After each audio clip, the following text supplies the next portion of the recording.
Marjol Animation.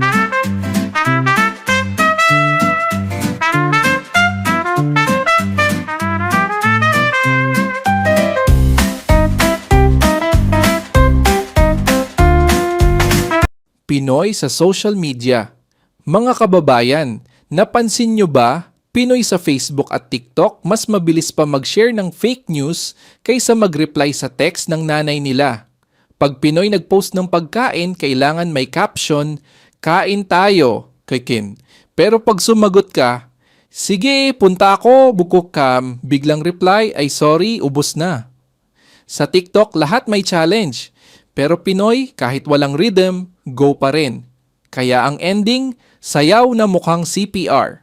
At syempre sa comment section, kahit topic ay kape, may mag-aaway tungkol sa politika. Hindi kasi yung presidente? Hoy! Cappuccino lang pinag-uusapan natin ah.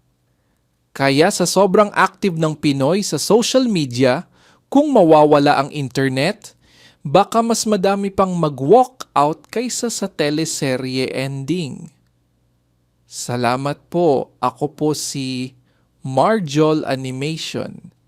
At ako lang ang komedyanteng walang load pero laging may punchline. Subscribe to this channel. Marjol Animation.